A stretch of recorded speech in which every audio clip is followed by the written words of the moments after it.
Okay, so this is a video on the parameters of a probability distribution. And there's going to be two of them.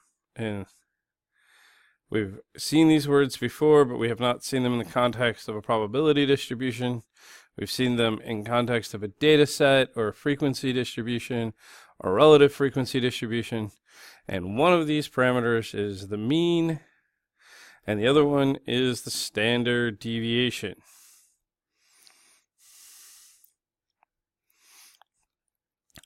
Both of these have formula.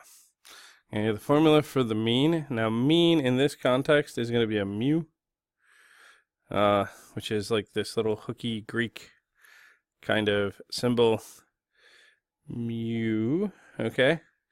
And mu is going to be the sum, there should be a sum there, of x times the probability of x. So what we're going to do is we're going to take each of the values of the random variable, we're going to multiply it by its probability, and then we're going to add them all up, and that's going to be the sum, or the mean.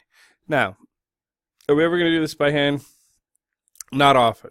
We actually can do this using the TI-84 calculator. And right now, I'm going to show you how to do that. Okay, so in your notes, I put a probability distribution to use as an example. It's a little bit of a strange situation, but we have four males, and each of them have an X-linked genetic disorder. Okay, so what is that? That means that the chromosome that they got from their mother, the X chromosome, is responsible for the genetic disorder that they have. Okay, now each one of them has a child. Okay, so each of these four men have a child. Now, we don't know the gender of the child, but, each of them has a kid. All right, so now we want to know how many of those kids, or what's the probability that, each of those kids, let's see. What's the probability that the number of those kids that have the genetic disorder is 0, 1, 2, 3, or 4? Okay, so the most number of these kids that can have the genetic disorder is 4 because there's 4 kids. The fewest number of kids that can have this genetic disorder is 0 because there's 0 kids. So according to our distribution here, about 6.25% of the time, there will be none of the kids have the disorder. About 1/4 of the time, right, 25% of the time, one kid will have the disorder. About 37.5% of the time, 2 of the kids will have the disorder. Quarter of the time, 3 of the kids will have the disorder. And 6.25% of the time, all 4 of the kids will get the disorder. Okay, so this is kind of a tending toward the center being 2 has the highest probability, and it goes down from there.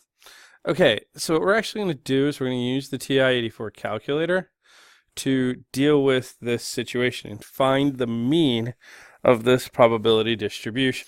Okay, so we're going to actually enter that distribution into a table. So we're going to say, all right, we're going to hit stat, and we're going to edit, and we're going to put those 4 values for the random variable, 0, 1, 2, 3, 4, in the first column, and then we're going to put the probabilities, 0.0625, 0.2500, 0.3750, 0.2500, 0.0625.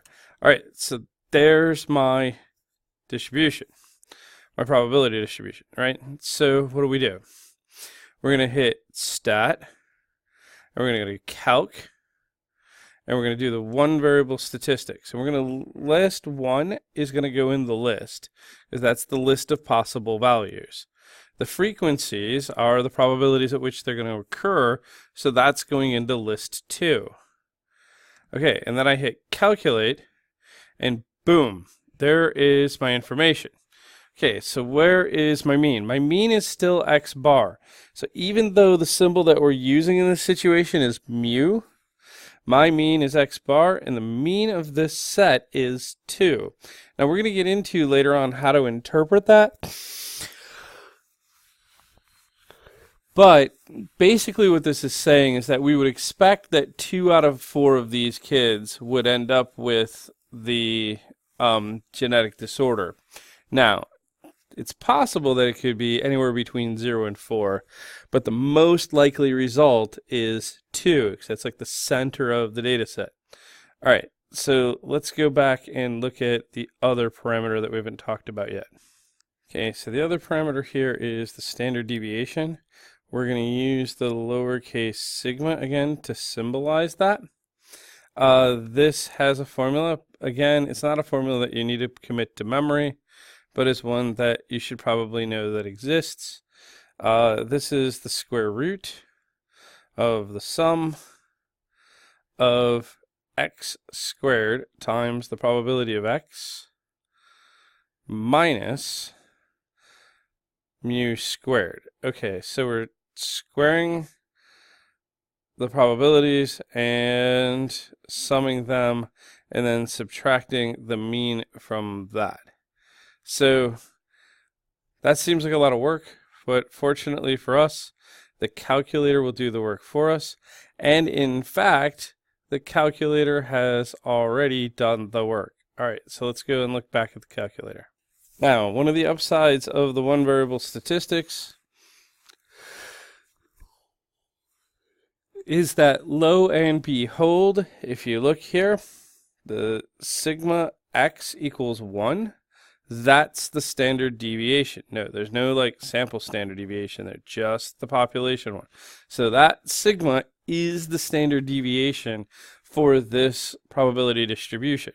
So this probability distribution has a mean of 2 and a standard deviation of 1. So that's later going to get us into what our, normal, or not normal, but usual and unusual values, right? Remember, unusual values are like 2 or more standard deviations from the mean.